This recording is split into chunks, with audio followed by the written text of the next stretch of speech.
Hi guys! Muli ito si Ate Yoli ay nagbabalik po sa inyo. Magandang umaga at magandang tanghali at magandang gabi. Saan man po tayong dako ng mundo, mapa Pilipinas man po tayo or mapa ibang bansa, nawa po ay nasa mabuting kalagayan po kayong lahat at walang anumang karamdaman sa ating mga katawan. Lalong-lalo na ang ating mga kapwa OFW.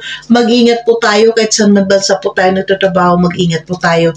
Dahil may mga mahal po tayo sa buhay na naghihintay po sa atin sa Pilipinas. Ganon din po ang ating mga mami, mga daddy, ati, kuya, tito, tita, lolo at lola. Mag-ingat po tayo dahil maganda po ang dobling ingat po tayo sa ating buhay. Mabuhay po tayo na hanggat gusto po natin. Di po ba? At bago po tayo pupunta sa ating reaction video, nais ko po muna, supportan po muna natin ang Team Kalingap sa pangunguna po ni Kuya Bal Santos Matubang, Ate Edna's Vlog, and Kalingap Rob. And of course, Rowelo Malalag and Richelle Morales Vlog. Huwag po tayo guys mag-skip ng ads sa kanilang mga video upload dahil sa hindi po natin pag-skip ng ads ay malaki po ang ating naitutulong po sa kanilang mga paglingap. Di po ba? At syempre po guys, makisuyo na rin si Ate Yoli's Vlog.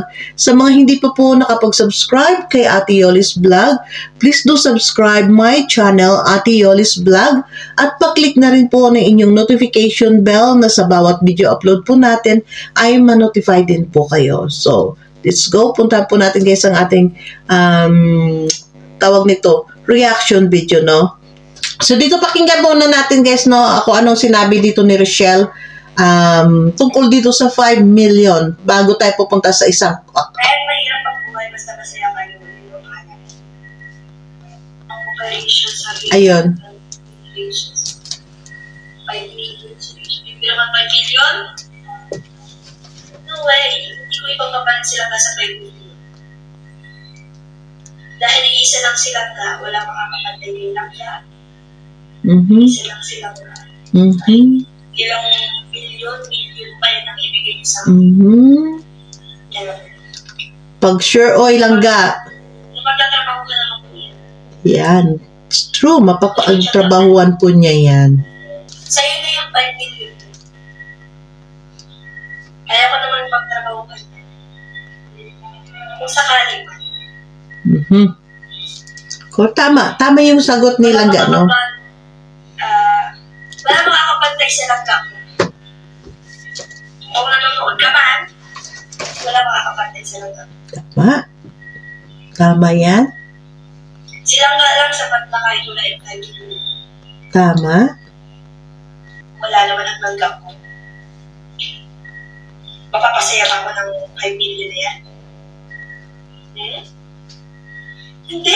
Yun nga, narinig natin doon guys, yung yung sinabi ni Richelle na yun nga, binasa niya nga yung yung mga komento na yun na bibigyan niya si Richelle ng 5 milyon para lamang iwanan si Rowel. So, dito nakakatawa dahil sa 5 milyon po ibibigay nyo ay marami po kayong mabibigyan na tao na makakain yan sa 5 milyon nyo. Kung totoo pong may 5 milyon.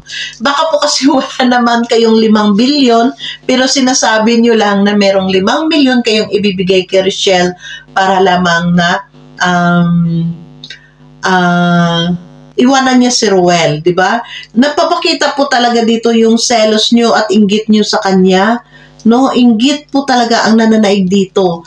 God, kung kayo po ay meron po kayong 5 million, ay bigay nyo na lamang po yan sa charity. Marami pong bigas, marami pong Jollibee ang mabibili ang 5 milyon na yan. Kung totoong may 5 milyon po kayo, di po ba? Grabe, sobra-sobra ang mga haters ni Richelle ay mga millions. Mga millionaires, guys. Grabe. Level up silang ga, no? Dahil ang mga haters nilang ga ngayon ay mga millionaires na ang mga haters nilang ga.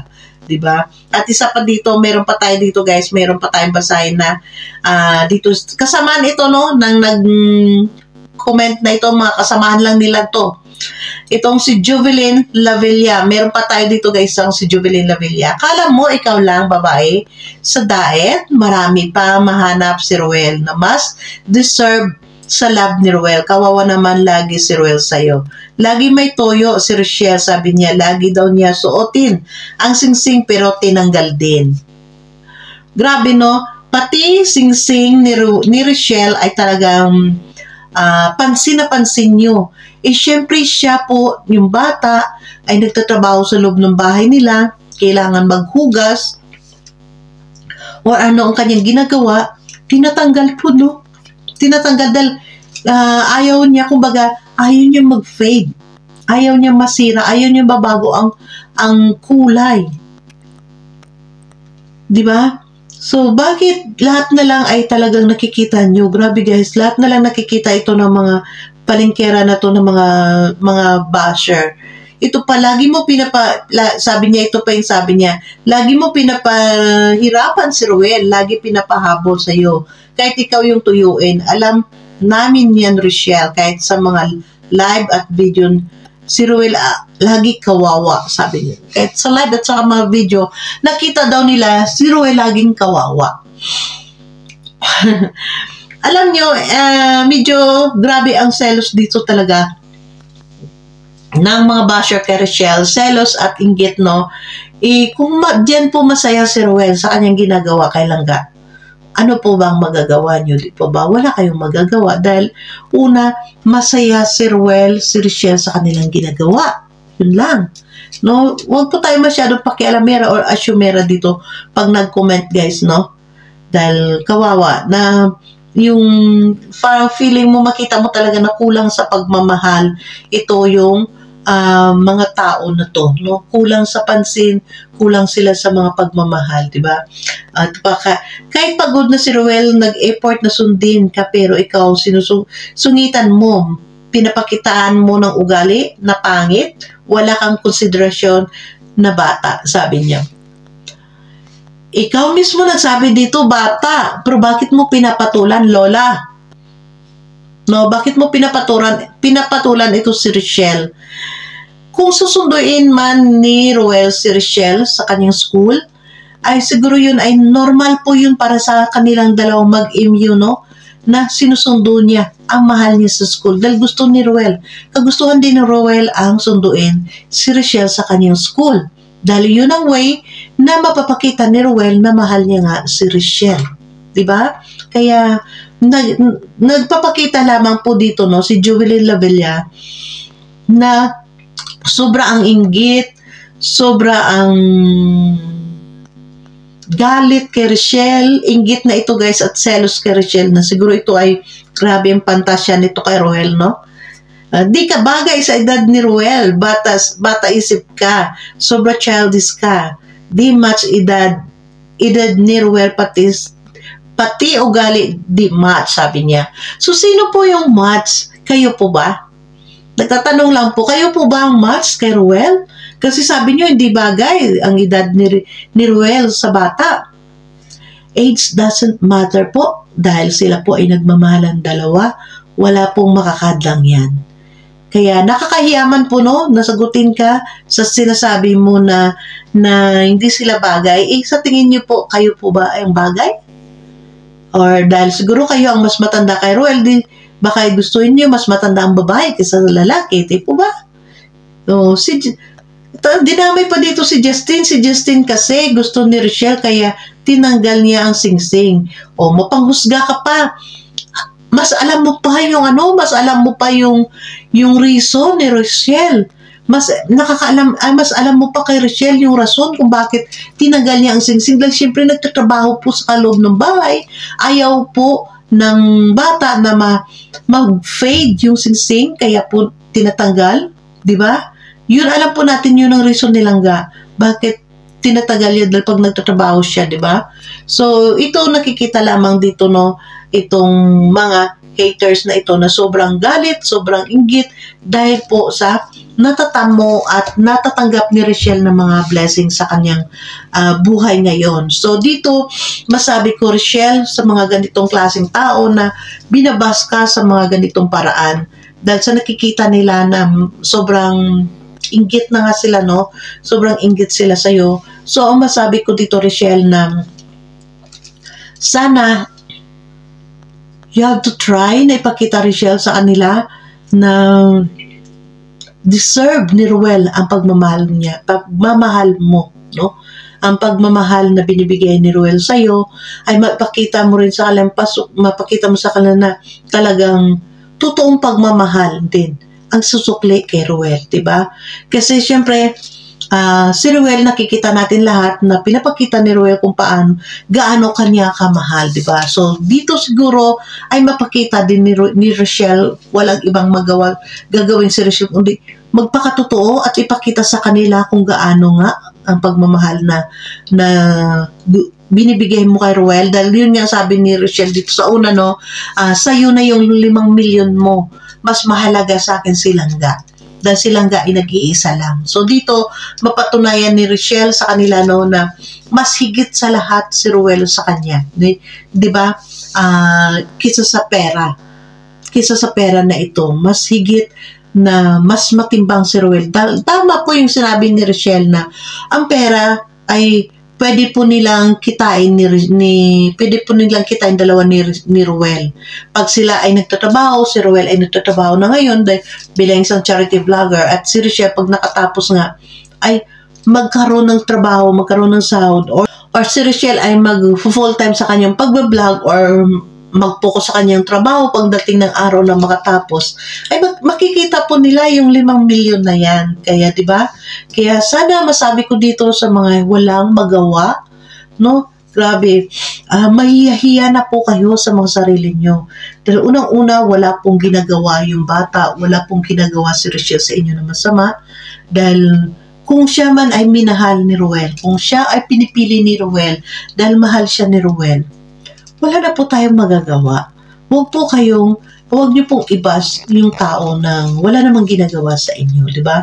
Hindi sabi niyo, para nakikita dito kasi ayaw niyo sa kanya. Kung ayaw niyo sa kanya, bakit niyo po siya sinusundan kahit sa mga TikTok niya? Di ba? Di lalo kayong naiinggit sa kanya pag nakikita niyo sa TikTok niya dahil syempre bata siya, maganda siya, talaga mapakita niya yung lahat. No, mapakita niya lahat ng ganda sa kanya. Kaya nandun lang talaga kayo. Sasakit lang yung puso niyo, sasakit lang yung dibdib niyo sa tawag nito. Sasakit lang yung mga puso at dibdib niyo sa inggit at galit. No? Sana magawa natin dito ay habang tayo nabubuhay, no, gagawa tayo ng maayos. Gagawa tayo, guys, ng maganda sa buhay natin. Huwag po yun tayo palagi ay laging galit. No, huwag natin pairalin yung galit sa puso. Dahil mas maganda po yung lahat ay kinakaibigan mo. Hindi mo po kailangan ang magalit nilang na magalit sa tao. Diba? Dahil dito, hindi po niya kasalanan yan. Kung mapagawan man sila ng bahay ngayon, hindi po kasalanan ni Richelle kung pagawan ulit sila ng bahay na yan. Dahil nakita natin, pinabahayan na nga siya ni Kalinga Prab. Dahil ito pa nga, meron pa dito siyang comment, no, may isa pa dito nag-comment na nabahayan ka lang. Natawa ako dito sa comment niya. May natawa ako dito sa comment, no, na nagsabi, dito sa isang comment, natawa ako, sasabi niya na, nakabahay ka lang dahil sa Rab Kalingap, sabi niya. Nakabahay siya dahil kay Kalingap Rab, dahil sa Kalingap, ganun po yun, no? Mali nga yung pagkasalita niya. Nambabas ka na nga lang, mali pa yung pinagsusulat mo, mali pa yung pagtawag mo, kaya dito po makikita talaga kung ano po kayong pagkatao nyo. Hindi naman po yan na dideny ni Richelle na siya ay napabahayan ng Kalingap, di po ba? At yun ay talagang pinapasalamatan niya yon. So dito masabi ko dito lang ito ay isang payo lamang sa isang bata, no, kay Richelle. Sa nakita natin ngayon lang gano'n na marami po ang mga blessing na natanggap niyo sa buhay niyo, no, Richelle. Sana maisip mo rin minsan if that is enough blessing na natanggap nyo. I think enough na, no, yung blessing na natanggap nyo ngayon dyan. Ito isang payo lamang po ng isang ate sa inyo. Para po hindi na rin kayong mabas, no, dahil it's enough na meron na kayong malaking bahay, na kay Nanay Maring, Syempre po, bago tayo magtapos, congratulations sa bahay ni Nanay Maring, no, na napakaganda na gawa. At yan nga, si Richelle at si Nanay Maring dyan ang nakatira. So, sana yun guys ay maisip din, no, ni Richelle na next time, may ano pa man ang gagawin ng mga sponsors ay matutunan silang magsabi ng no. Diba? Huwag niyo pong masamain yung sasabihin ko. Huwag po niyong mamasamain. Dito ang aking sasabihin sa inyo. Na bakit sabihin kong sabi din ng no. Kasi baka hindi po natin kasi alam, kapag dating ng araw ay si Richelle ay mababas nga dahil dito sa mga blessing na kanyang natatanggap at hindi natin alam, baka pagdating ng araw ay may mga kung anong papasok na ay baka kung anong may sumbat sa kanila ng mga sponsors. So sana hindi dumating ang araw na yon na may mga sponsors na gusto pang nagbigay pero ando ng pagsusumbat. Sana ay hindi po yun mangyayari sa kanila, dahil syempre hindi po yun kasalanan ni Richelle ang makatanggap ng mga ganitong blessing, di ba? Hindi po niya kasalanan po yun. So sana ay maisip din yan ng mga tao. Maisip din at ganon din, muli paalala ko lang, dahil syempre kanina nabanggit na natin tungkol nga dun sa dito nabanggit ko early, na grabe ang mga lumalabas ngayon ng mga kwento. Dito may 5 million magbibigay kay Langga para lang iwanan si Ruel. Tapos meron tayong naririnig na 1.2 million para sa kanyang birthday sa Divo. So dito po, pagdating po dyan sa birthday party, hindi po tayo yung humahad lang, kundi tayo ay nag-iisip po dito sa kapakanan ni Richelle Morales Vlog na baka pagdating ng araw ay ikababas po ito ng bata. Unang-una, why? Magbigay po tayo ng tamang sponsor lamang para sa kanyang pa-birthday. Una, isipin po natin na si Richelle ay kung asan po siya nanggaling. At isipin po natin kung paano ba natin nakilala si Richelle. At isipin din po natin kung si Richelle ba, ano ba ngayon ang katayuan niya sa buhay. Estudyante po si Richelle, nag-aaral po at kumukuha po siya ng engineering, di ba? At syempre, may pamilya din siya at siya ngayon nga ang breadwinner sa kanyang pamilya. So, ang sa akin lang guys, ang sa akin po dito mga kalangga, sana maisip din ng mga nag-sponsors, Hindi po kami, wala po ibig sabihin to. Ito sa akin po ay concern lamang po tayo dito kay Richelle pagdating ng araw ang maaring mangyari, Dahil sa kung totoo man yan, Kung totoo man yan, sinasabi nila 1.2 million yung gagastusin sa kanyang party.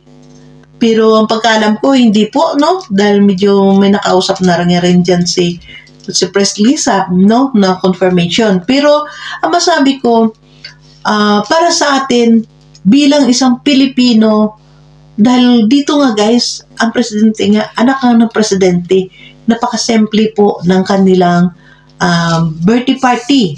Anak po ni dating presidente Duterte na halos buong pamilya ay nasa gobyerno na nga nagtatrabaho, may mga trabaho, di po ba? At alam po natin, ang mama ni Kitty Duterte ay isa po sa mga supplier ng meat supplier sa Davao, sa mga malaking department store. So alam natin may pera sila. So dito, ito po ang reason. Bakit? Bakit ko po sinasabi ito sa mga sponsors? Kung totoo man ito, yung sinasabi nilang 1.2 million, sino po ba ito nagpalabas? Saan ba ito galing? Saan ba ito unang lumabas? Ang 1.2 million. Nakita po ito sa mga live ng mga members ng Trusa, team ng USA. Team USA. Sa mga members nyo po ito, lumabas ang live na yan. Sa mga live nila na may nag-comment ng 1.2 M ang nakabudget sa birthday ni Langga. So dito yung sinasabi namin, ang sinasabi ko lang dito na sana maawa po kayo dahil natatakot po kami na baka pagdating ng araw, silang nga ang mababas at si Ruel. Unang-una, tandaan po natin, si Ruel is a charity vlogger, si Richelle ay isang charity vlogger, tapos magastos po tayo ng ganun kalaking halaga ng pera para sa kanilang kaarawan na sa hirap po ng buhay ngayon. No? Isipin po natin, hindi po kayo ng mga sponsor ang mababas, kundi ito po ang dalawa. Imbata ang babas dito. Si Richelle at saka si Ruel ang mababas po dito. At napakadelikado pa ito dahil ito nga no, lumalabas kung saan-saan na ito nakarating, kung sino-sino nang nag-reaction nito. Mahirap nito. No, tandaan nyo, mahirap ito. Masilip pa ito ng mga malaking tao. Alam nyo na yung sinasabi ko, mga lalaking tao. Ayoko mag-mention sa inyo kung sino pang makasilip nito ng mga malaking tao at malagay sa trouble dito. Ang ibig ko sabihin, baka masilip pa ito ng ibang malalaking tao at dumating sa hindi dapat hindi dapat makarating, no? At magkaroon ng problema dito ang mga charity vlogger. Dahil po dito sa pinalabas nyo or hindi natin kung alam natin kung tama ito, kung totoo ba ito, totoo ba yung amount na yan, sino ba yan nagpalabas talaga, sino ba ang nag-comment na yon, hindi natin alam kung yun ay pagmamayabang lamang. Pero yung pagmamayabang nyo na po yun ay hindi po tama, no? Hindi nyo alam minsan sa pagmamayabang ay ang mababalikan na mababas, hindi po kayo kundi ito si Richelle Morales Vlog ang mababas at si Ruel of Malalang. Maawa po kayo sa kanilang dalawa. Yan po, wala pong may nagagalit sa inyo, wala pong may nagsiselo sa inyo. Kung meron man kayong perang ibigay na ganyan, sana po ay isipin po natin yung consequence, no, na maaring mangyayari sa dalawa pag nangyari ito. 'Di ba? Yung mga ganitong pautot na ganito ang lalabas dahil unang-una po marami po nakita natin, no, yung reaction ng isa dyan, no, na grabe yung bus dun sa Richelle. So dito nakiusap po tayo dito. Kung talagang mahal po natin si Richelle at si Ruel, huwag po natin ikaradkad na maibabas lamang po sila. Pwede naman po tayo magbigay ng simpleng kaarawan. Simpleng huwag masyadong pag-arbo ng todo.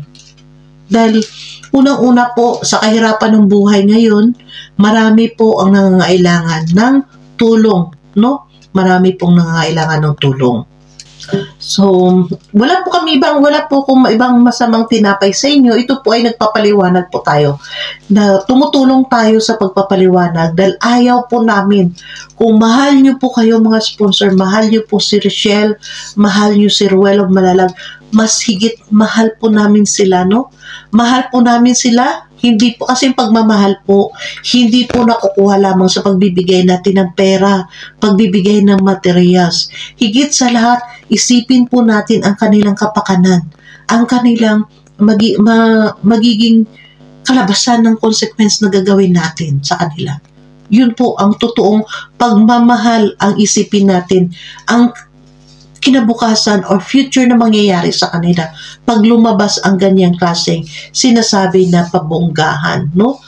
Narinig natin doon, guys, no, na narinig natin doon, guys, no, na sinabi ni Ana Anlina sa kanyang live na silang siyam lamang noon ng mga members doon, no, sa Trucia, sa loob ng Trucia, ang siyang mag-sponsor nito sa birthday ni Richelle nitong darating na April 28. So, ito po panawagan ko kay Ma'am Ana Hanley. Sino-sino kayong mga siyam?